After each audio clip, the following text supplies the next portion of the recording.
봉준호 감독은 오스카상 시상식에서 감독상을 수상하며 가장 개인적인 것이 가장 창의적이다는 말을 합니다. 봉 감독은 이 말을 한 사람인 마틴 스콜세지 감독을 지목하며 관객의 기립박수를 이끌어내기도 했는데요.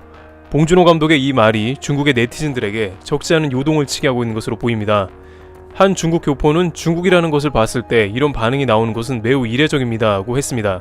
우선 봉준호 감독의 기생충은 주요 부분을 비롯 사관왕에 오르는 기염을 토했으며 이에 따라 세계 각지에서 반응도 뜨거웠는데 중국에서는 독특한 방향으로 전개가 된 것입니다. 중국에서는 현재 주요 포털 등에서 영화 기생충이 아카데미 사관왕 수상을 한 것이 검색어 상위에 오르며 아시아 최초로 각본상을 수상한 기생충에 대해 비상한 관심을 보이는 모습입니다.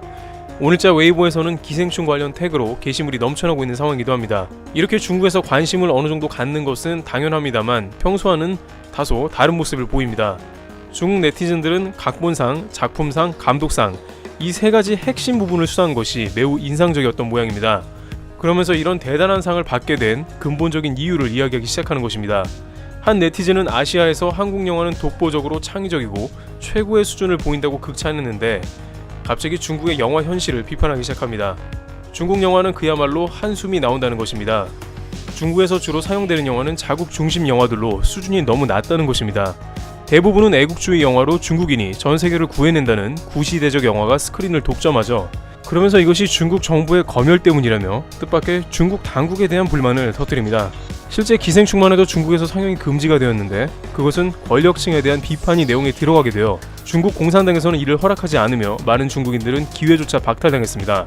최근 중국인들은 여러가지 사회 문제를 SNS로 공유하지만 당국의 속속들이 삭제를 당합니다.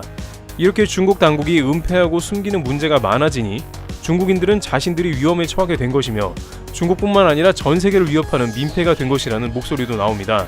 한 네티즌은 봉 감독처럼 창의성을 가꿔야 하는데 중국의 창의성은 말살된 것이나 다름없다면서 중국은 역사도 길고 좋은 소재도 많이 있는데 한국처럼 문화가 꼽힐 수 없다고 좌절합니다. 중국산 영화도 인기 스타와 저급한 대본에서 벗어나 창조력에 집중해야 한다며 자국 영화가 기생충과 같은 사회적 비판 요소를 담아야 발전한다고 현 사태를 겨눈 발언을 하기도 했습니다. 최근 한 중국 전문 매체에서는 중국인들은 정부가 자신들을 올가매고 제한하는 점에서 극도의 염증을 느끼면서 각종 온라인상의 정부 관련 비판을 익명으로 남기는 모습이 급증하고 있다고 지적합니다. 중국의 지식인들을 중심으로 중국 자체에 변화가 일어나야 한다는 목소리가 커진 것으로 보입니다. 게다가 가까운 이웃나라 한국에서는 역사상 처음으로 아카데미상의 꽃이라는 각본상, 작품상 등을 수상하여 중국인들에게 적지 않은 충격을 안겨준 것으로 보입니다.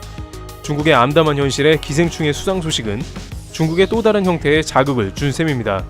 이처럼 아시아 최초의 사관왕 등 무수한 기록을 남긴 기생충은 전세계 곳곳에 신선한 충격을 안기고 있습니다. 트리블튜브 여기서 마치겠습니다. 감사합니다.